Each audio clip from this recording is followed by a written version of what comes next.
Diana, thank you for coming here today. Yeah, I'm happy to be here. Thanks. So tell us, when did you get your first gray hair, and does it run in your family? Like, tell us a little of your background with gray hair. Yes, gray hair absolutely runs in my family at a young age. Both my parents went gray in their early 20s. Dad was very excited about it. He's an engineer and was excited people would probably start taking him seriously. Yeah. And my mother cried, like many, actually. She had very long, dark black hair. And actually, people kept commenting they thought that she was painting over the weekend because she would have these streaks of silver just kind of this shining through her very shiny black hair. Oh, right. So I knew it was coming. I started dyeing my hair with permanent dye at about the age of 28 and was dyeing it every 4 weeks from then. And did you dye it for gray coverage, or to have fun with gray? Like, did you color it fun colors, or did you just want to cover the gray? Yeah, I'm fairly conservative, so I never really covered it fun colors. And I also worked in banking and had some other jobs where that wasn't allowed. But I did have highlights, I guess, in college, and I played around with that. But it was really just red highlights. Yeah. And but yeah, started dyeing the roots permanent dye at 30. But besides that, I never really had any fun with my hair. Yeah, I understand. And did you ever have any concerns about chemicals on your head? Like, a lot of us didn't think about that, but did that ever cross your mind when you were dyeing it? Because I know dark dyes are more implicated in certain cancers and things than regular, like, blonde dyes. I didn't realize that, but no, I didn't for the first number of years, but really the last probably 3 years that I was dyeing it every about 3 to 4 weeks, I was getting the very strong burning sensation when I would dye the roots of my hair. And of course, I'm not using bleach. It's just a black, dark dye, and it would irritate it quite a bit. I didn't ever have breakout in hives. I never, had any issue after I was able to wash it out, but just during the process of the 30 to 45 minutes when it was on my scalp, yes, I definitely had a burning sensation. It just really got to a point where it was every 3 to 4 weeks. I had thought about it personally for about 2 years before I finally said, this is it. I need to do this for me. And I started hunting and, going down the rabbit hole of the internet to figure out how I was going to do it. Right, I know it's not something we're all taught. I hope that our younger daughters and other people will have a better idea of how to go gray, because it wasn't even like an option. Like, I knew I wanted to go gray by 50, but I got so much negative feedback about it. Did you get any negative feedback from anybody, like friends or hairstylists or anybody? I think it's funny. I think it's almost like I kind of akin to it where if someone says, we're thinking about naming our son James. And people will say, I don't know, I don't like the name James. How about John? Yeah. It's kind of the same way, in my opinion, about it. It was, if you say, we're naming the baby James, people say, that's fantastic. That's a wonderful name. We're so happy for you.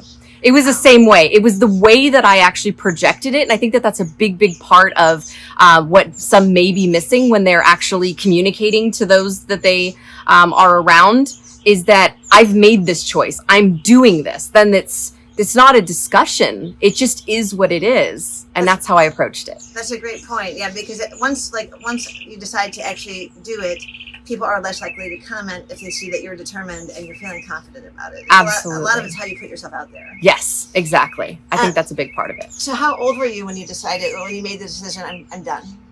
That I'm done? Yeah. So it was December 20th of 2018 was the last dye.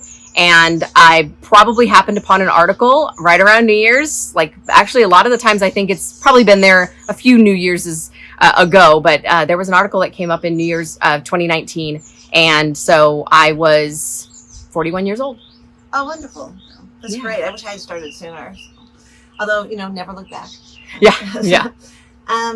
So I'm going to link to a separate video telling people the revolutionary way that you are going gray.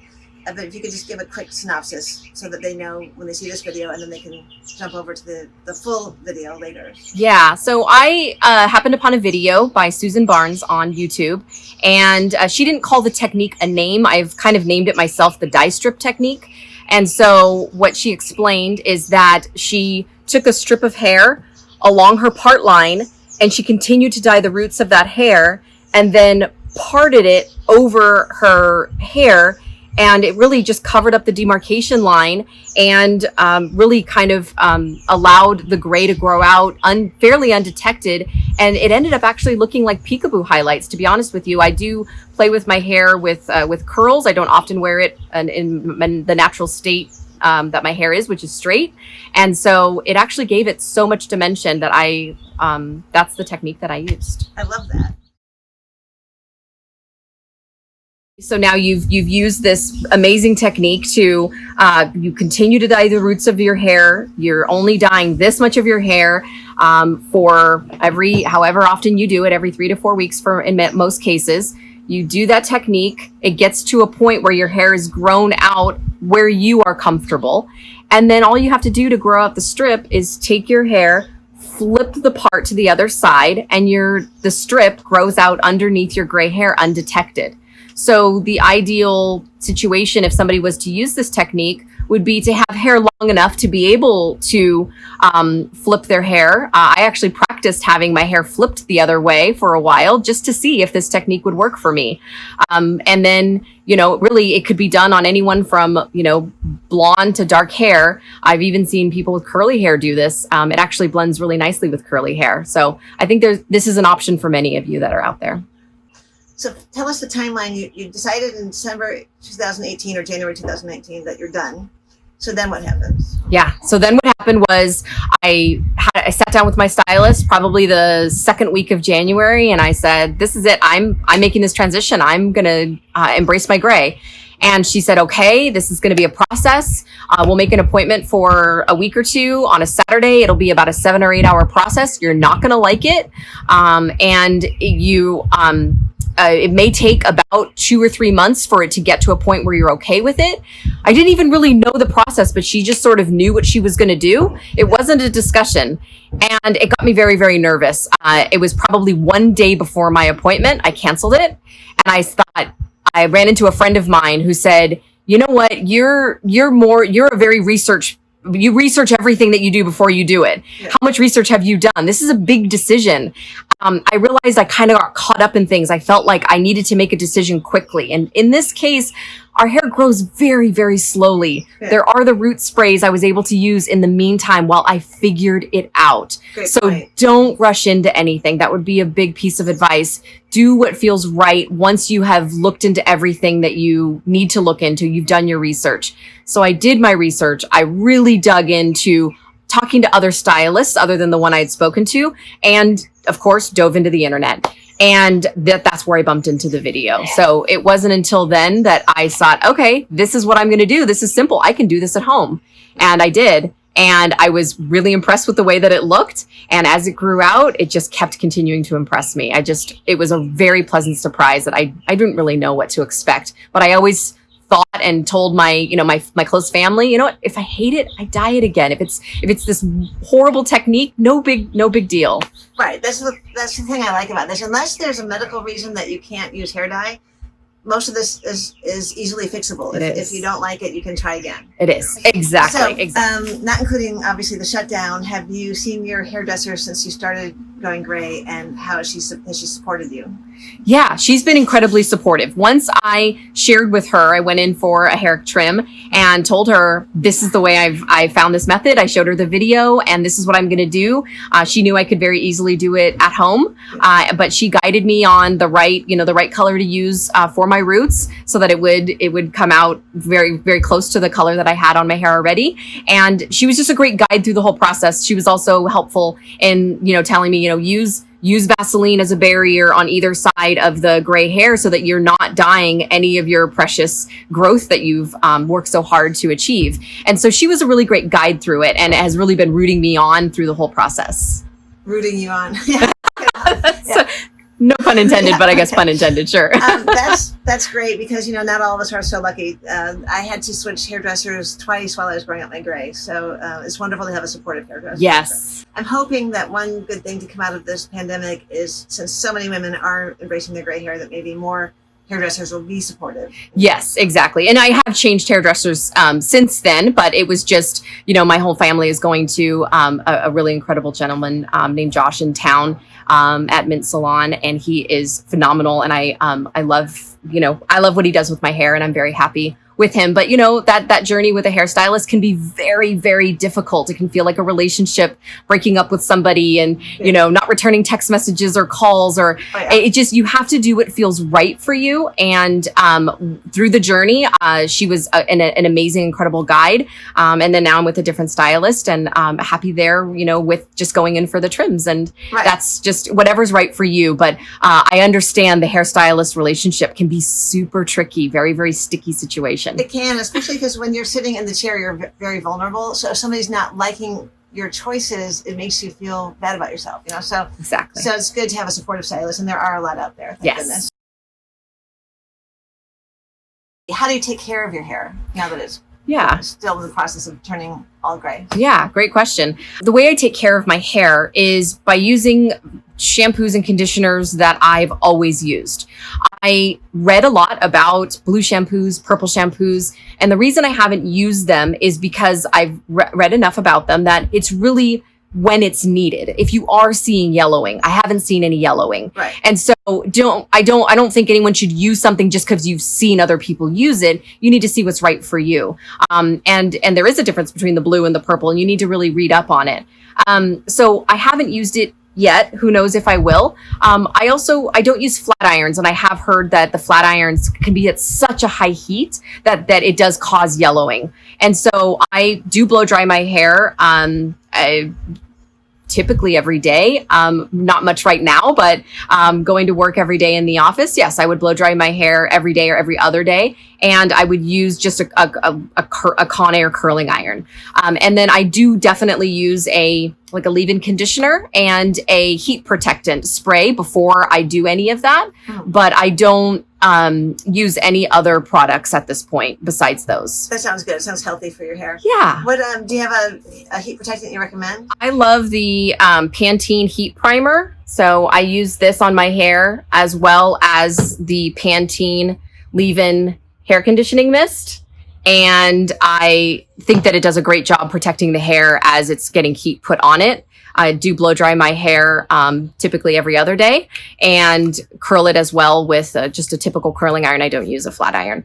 My newest purchase, and I have seen a lot of women talk about the Revlon kind of one-step, because I did want that round brush look, but I wasn't very coordinated to do the blow dryer and the hair. I just wasn't. I was challenged, and this has been absolutely phenomenal to give a nice, sleek, round look to the hair. I love this product. Now, when I use that, because of the heat issue, I use it on low. Do you use it on low or high, or have you found any issues with it? I just recently got it. I've tried it on both settings. I like both. I can think it kind of depends on what I'm looking for. I will use a clarifying shampoo once a week, and I do think that that's important always for buildup. And I've always have on a Sunday washed my hair with a clarifying shampoo. It's kind of nice to get that kind of a feeling on your head, but you realize how much buildup is there. So whether you have hard water or not, I do think that clarifying shampoo is important to use, and it doesn't dry out or anything the hair too much. But I do think that the getting a great conditioner is very important. I've done conditioning masks before as well. Those are all just kind of fun, and it makes the hair feel really, really soft. But I have noticed that in general, my hair is actually very, very soft, very shiny. I haven't noticed it. And actually my hairstylist, when I did see her after a while, was really surprised by how really, really baby soft and how shiny it was. So really, you don't know what's under there. Do not assume that it's going to be a wiry, crazy mess. It could not. It could be very, very different. So you got to let it just go. That's such a myth. Everybody told us our gray hair would be coarse, wiry, frizzy. Mine is shiny for the first time in 25 years without putting products on it. And softer. I mean, it's amazing. So I think you're right. You just don't know what you're going to get until you're pretty well grown out. Yes. Then you have an idea. Yes. Our hair looks very different at month 3, month 6. And then once you see it, I'd have to say between month 8 and 11 was a big eye opener. Like, oh, there you go. Yeah. There's the pattern. There's where it's coming through. It's still very, very, very dark underneath. This is all completely natural. And I didn't realize that what it was going to be until it was really at that point. So you got to give it, they always say, I've heard this too from many, many people, 6 to 8. Yeah. That's kind of the hump. And then you really get to see it shine. Yeah, that's true. And that's what's so fun about the whole thing is It you have is. no idea how it's going to end up. So. It's like a kid on Christmas. It just takes a really long time to get there. Yeah, it's the world's longest Christmas. World's longest Christmas. How about your style, like makeup or clothing colors? Has anything changed since you started this transition? Or are you pretty much feeling comfortable with the same things you were using before? One big change that I think is interesting is you see my dangly earrings. I've actually really embraced the dangly earrings. So that's actually changed because I've just been so proud of my hair. And I really just think it just kind of, it helps accent the face and the hair, brings attention to the hair in a way because it's right there. And I, whether it's up, whether it's down, I've got so many dangly earrings in my collection that I never had before. I would wear like a diamond, cubic zirconia looking stud almost every day, just a kind of a standard. And I don't know why I never played with dangly earrings, but that was a big thing. Makeup wise has stayed the same. And I really like the Anastasia Duo Brow powder. That's the one I use on my eyebrows. And so far that hasn't had to change, but I definitely like kind of stepping into a Sephora or an Ulta and getting, okay, how does this all look? And just kind of getting a consultation doesn't cost anything, and getting a professional opinion definitely helps. But I think that maybe as it gets lighter, as I get older, yes, I would definitely, because I definitely see the gray hairs coming into my eyebrows more and more. We all do. Right. And I can't keep plucking those, just like I was plucking my gray hairs in my 20s. I'll be bald eventually and have no eyebrows. So I'll definitely have to change that up in time. But I do think that checking in with a professional is important to do, and is a good, it doesn't cost anything. Yeah, that's true. Why not? It's fun too. It's fun.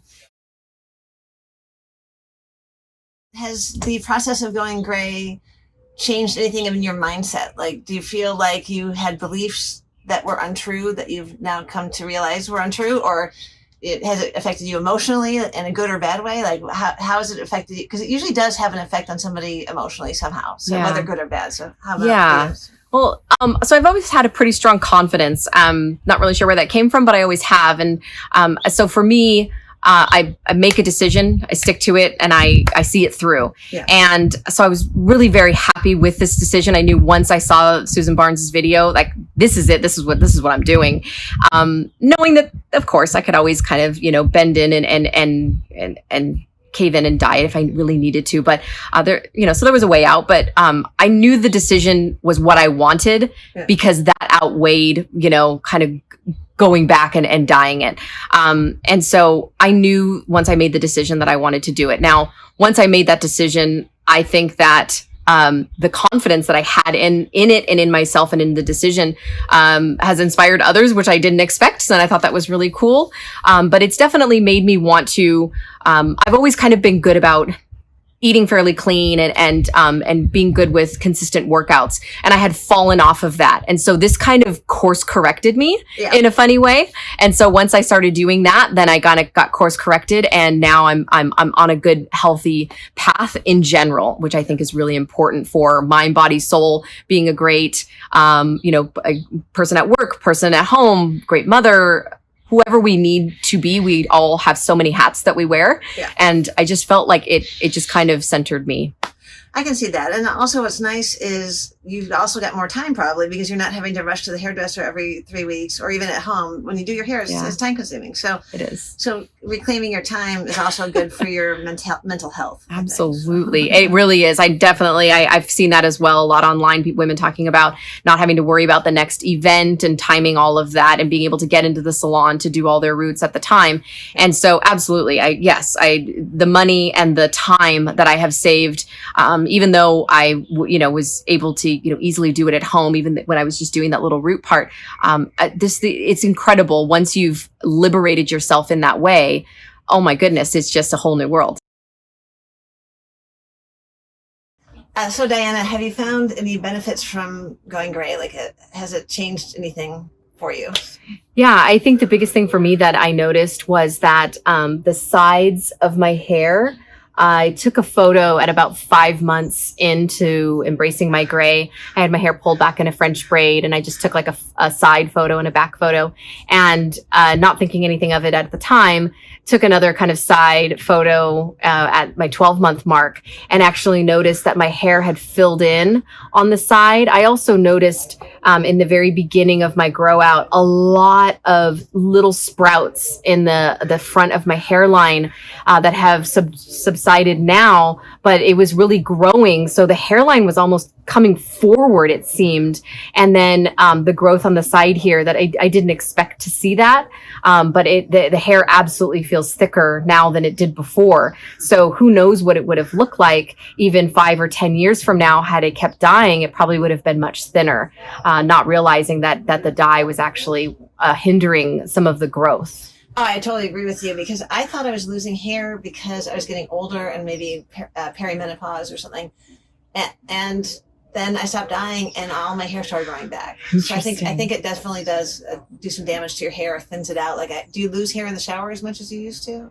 It seems like a normal, amount. I haven't really noticed that. It was just the sprouts that really kind of surprised me, but they kind of went up and a few of them went forward. So it was a very awkward stage actually of growing out, but I was happy to see them coming in, because it obviously meant that this new growth was there to stay, was very strong. And now that's kind of grown and laid down a bit, but it was a surprise. I didn't expect that. And so I think that in the journey of embracing your gray, there's going to be a lot of surprises that you may not have expected, little health benefits that you may not have realized are there.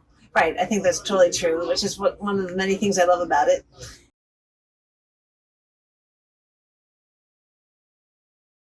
So who inspired you to go gray? Was there anybody in particular that in real life or online that inspired you to take this journey? Yes, actually, my husband's aunt, her name is actually Auntie Diana, so same name as me, but she has never dyed her hair. I've always envied her hair. I've always thought her hair is very beautiful. And it wasn't until her mother's 90th birthday party, my mother-in-law and I were sitting together. We've had lots of conversations about our gray hair and about dyeing it. And we were just looking across the room at how beautiful and how confident she was with her hair. And we just kind of looked at each other and said, we need to do this. We need to do this, and let's do it together. And so actually my mother-in-law and I, at the same time, decided to embrace our gray. I didn't know how I was going to do it, but I did definitely know that I was going to do it. That's always easier too, to do it with somebody else. Yes. Yeah, it makes it so much nicer than if you're the only person you know and you've got nobody else around you. So I think that's wonderful. Yeah. Then once I started the journey and I got on Instagram, I did see a strong recommendation to actually create another account separate from your personal account to track your journey. And part of it was to be able to see how far you've come, right? When you're in those really tough stages in the first few months, to see how much growth you've had. But then I've met such incredible women, and it was really neat to see many women that were right there in the same number of weeks I was, to then have them to be able to cheer them on, have them cheer me on in this process. And so they inspired me through the process as well. Once I kind of saw them. And of course, the women who had already transitioned were so inspiring to me. But personally in my life, I did have a family member who has never dyed her hair. Her daughter has never dyed her hair. Their hair is stunning and gorgeous and thick and beautiful. And I just hoped that mine would look somewhat similar to hers. And you just don't know what you're going to uncover unless you let it grow out. That's totally true. And I'm sure that you've had people who've been inspired seeing you with your hair growing out. Yeah, there's my stepmom was kind of inspired by myself and my mother-in-law, a decision to do that. And she has embraced her gray. It looks beautiful. And it's not right for everyone. It's a completely and entirely personal decision. And I'm not here to force anyone to accept it. But there have been a few women in my life that have said that because of me transitioning and having no conversation with them whatsoever, just my hair has spoken volumes, I guess, that they've decided to embrace it. And now they're trying to find the right way for them to embrace their gray. And the best thing I can do is kind of direct them to some of the groups that I follow, and have them decide what's best for them. That's true, because there's not only one right way to go gray. There's many different ways, and it's all really depends on your temperament and your personality and what you can and can't do. Yeah. So I think that's great. Yeah, exactly. I think if the best thing we can do as Silver Sisters is to inspire, to motivate, and to help them find whatever is best for them. Whatever was right for me or for you is not what's right for that other person. And so just how we needed to figure it out for ourselves. But we can also let them know, along the way what we learned, and hopefully, others will make different or better choices for themselves because of what they've learned from us. And so that's what I just hope to do in all of this is motivate and inspire. Oh, that's wonderful. Yeah, I think that's great.